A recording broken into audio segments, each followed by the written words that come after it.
कर रही है, शंकर की कथा कर रही है। एक छोटा सा उपाय अवश्य करिए। मान लो आपको लग रहा है कि आपके घर में पितृदोष है, आपको ऐसा महसूस होता है, तो किसी भी नवरात्रि के पहले जो अमावस्या पड़ती है, चावल की कटोरी में एक कपूर का टुकड़ा रख दीजिए, छोटा सा, और कपूर का टुकड़ा रखकर उस कपूर को दरवाजे के बाहर कटोरी में ही, चावल रखी हुई कटोरी में ही उसको पितरों का स्मरण कर कर जला दीजिए। और जलाने के बाद उस चावल को कहीं भी किसी भी वृक्ष की छांव में पक्षियों के लिए डाल दीजिए। शिव महापुराण की कथा कहती है, अगर मान लो पितृ आपको कष्ट दे रहे हैं, पितृ आपको तकलीफ दे रहे हैं, कोई काम नहीं होने दे रहे हैं, या कहीं आपको ऐसा लगता है कि पितरों का दोष है, तो वो पितृदोष देवी, अब ये जो आप करेंगे ये कब कर रहे हैं? अमावस्या के दिन आप उसको रख रहे हैं। अमावस्या के दिन उसको रखकर रात भर आपने रखा कपूर के साथ में, सुबह एकम पड़ गई, नवरात्रि लग गई, उसी दिन उसको जलाकर आपने पटक दिया। अर्थात उससे देवी और पितृ इन दोनों का आशीर्वाद जो प्राप्त होता है, तो घर में से पितृदोष समाप्त होकर लक्ष्मी की वृद्धि प्रारंभ हो जाती है। 7 स्थान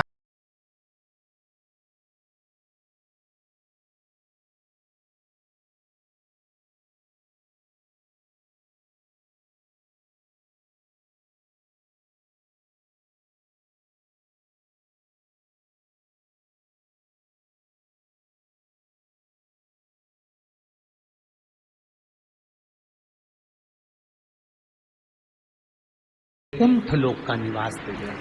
7 स्थान,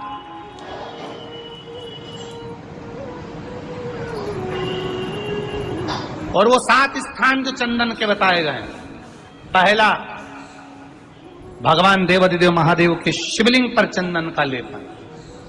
समझ लेना जरा बहुत अच्छे से।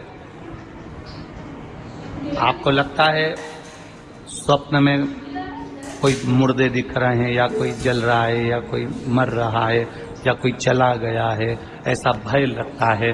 बच्चों को मानी भेजूंगी ऐसा हो जाएगा, पति को मानी भेजूंगी ऐसा हो जाएगा, कोई हमारे कोई गलत तो नहीं कर रहा है, आपको लगता है। 7 स्थान चंदन के बताएं हमारे।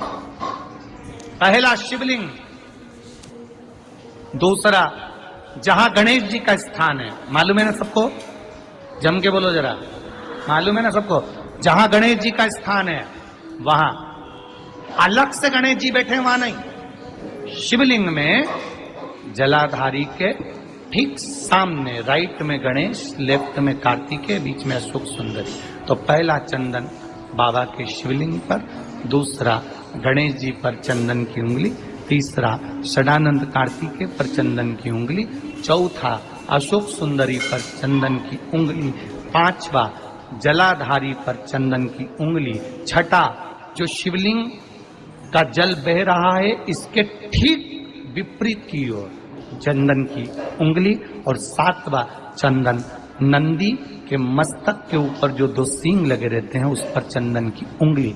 ये कब लगाई जाती है? या तो अमावस्या के दिन आपको लगता है कि हमारे पूर्वजों का उद्धार नहीं हुआ, हमारे पूर्वजों का कल्याण नहीं हुआ, कहीं अधोगति में कोई चला गया है, उसका बस एक बार, रोज नहीं जरूरत है, प्रतिदिन जरूरत ही नहीं,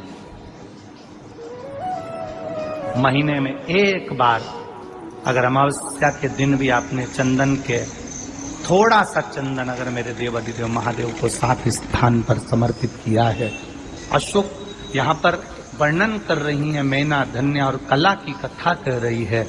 तीनों ने सनकादि ऋषियों से मांगा।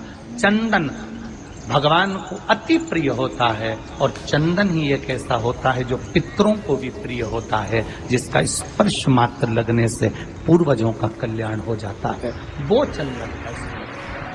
अमावस्या के दिन प्रदोष काल में, प्रदोष के समय पर, प्रदोष काल में शाम के समय पर जाकर किसी भी नदी, तालाब, बावड़ी, कुआं, कहीं ना कहीं जो आपके पास में हो, वहां पर एक घी का दिया, बत्ती का मुंह दक्षिण की ओर कर कर अवश्य जला कर जाना। सारे पितृदोष समाप्त हो जाएगा, सारा पितृदोष समाप्त। अमावस्या के दिन किसी भी जलाशय के पास में, नदी, तालाब, बावड़ी, कुआं, जो आपके शहर में, आपके गांव में, आपके नगर में हो, वहां जाकर लगा दे। अगर नदी, तालाब, बावड़ी, कुआं नहीं है तो पीपल का वृक्ष हो या बेलपत्री का वृक्ष हो या बट का वृक्ष हो, उसके नीचे लगा दो प्रदोष काल में। पर अमावस्या के दिन लगाएं जरूर। क्यों? क्योंकि अमावस्या के दिन पितृ शाम के समय प्रदोष काल में शंकर भगवान का नाम जाप कर कर नदी, तालाब, बावड़ी पर पानी पीने जाते हैं। वहां से जल का आचमन कर कर पितृ अपने लोक को चले जाते हैं प्रदोष काल के समय पर। इसलिए प्रदोष काल में जलाशय के पास में, बावड़ी, कुआं, नदी, तालाब के किनारे पर दिया लगाया जाता है दक्षिण की ओर मुख कर कर बत्ती का। तो पितृ आशीर्वाद देते हुए जाते हैं कि फलो फूलो, आगे बढ़ो, उन्नति करो, तरक्की करो। ये पितरों का आशीर्वाद रहता है, पितरों का वर रहता है। आप देंगे उसको मिलेगा। पितृदोष है, ये आपको कैसे मालूम पड़ेगा?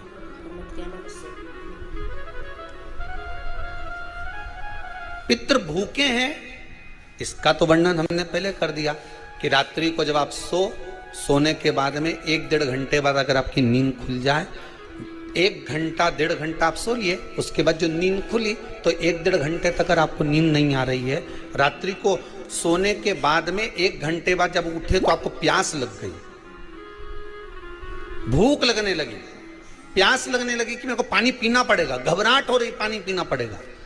1-1.5 घंटे सोने के बाद अचानक नींद खुले और आपको प्यास लगे, समझ लेना आपके पितृ भूखे हैं और प्यास है।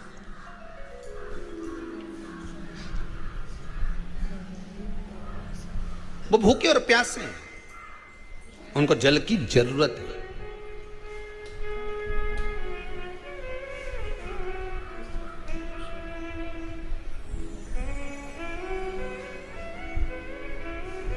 किसी भी नदी में, सरोवर में, कुंड में, बावड़ी में, तालाब में, आप तीर्थ में जाकर जब स्नान करते हैं तो स्नान करने के बाद एक काम का नियम बना लो कि अपने हाथ की अंजलि में जल लेकर अपने पूर्वजों को देना।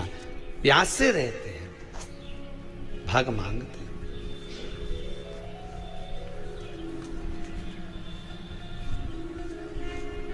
भाग प्राप्त करना। 3 वृक्ष पितरों के तुल्य हैं। पहला पीपल, दूसरा बट वृक्ष, तीसरा बेलपत्र का वृक्ष।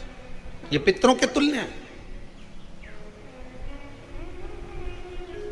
अगर आपको रात्रि में नींद नहीं आ रही है, ऐसा लगता है कि रात्रि को 1 घंटा 1.5 घंटा सोने के बाद कुछ गलत गलत विचार आने लगते हैं, नींद सुबह 3 बजे तक, 4 बजे तक नहीं आती, 4 बजे के बाद फिर नींद आती है, तो एक प्रैक्टिकल जरूर कर कर देखना। एक प्रैक्टिकल करने में क्या जाता है? प्रयास करने में क्या कुछ जाता है क्या? प्रैक्टिकल कर कर देखना कि कहीं सियोर वाला महाराज झूठ तो नहीं बोल रहा। तो प्रैक्टिकल करने में कुछ नहीं जाए।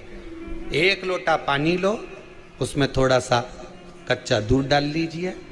बेलपत्री का पेड़ या पीपल का पेड़ या बट का पेड़, इन पेड़ के नीचे ले जाकर उस दूध को दोपहर में सुबह 10 बजे से लेकर 12 बजे के बीच में ले जाकर चढ़ा दीजिए। रात्रि को फिर ना आपको प्यास लगेगी, ना भूख लगेगी। नींद एक बार लगी तो सुबह ही खुलेगी।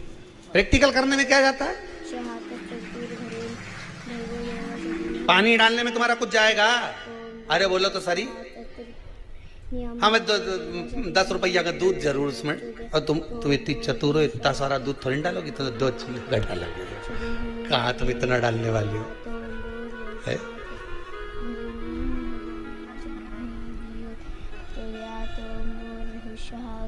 प्रैक्टिकल करने में क्या जाता है? कुछ भी नहीं बिगड़ेगा। ये तो बस जल डालोगे तुम्हारा ही कुछ अच्छा हो सकता है, बाबा की कृपा है।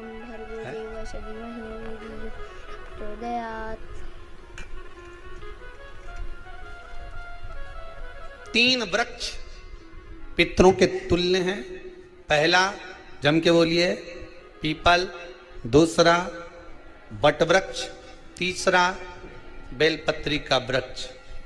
3 पीपल के वृक्ष में 52,000 ब्राह्मण एक साथ निवास करते हैं। इसलिए पितृतुल्य है। बट वृक्ष ब्रह्मा जी के मस्तक से बना, इसलिए पितृतुल्य है। और बेलपत्री का वृक्ष माता पार्वती जी के अश्रु से बना। जब आंसू गिरे थे माता जगत जननी जगदम्बा पार्वती के, उस समय पर पितृलोक में हलचल उत्पन्न हो गई थी। हमारी नातिन की आंख में आंसू कैसे आ गए? मैनावती की पुत्री है,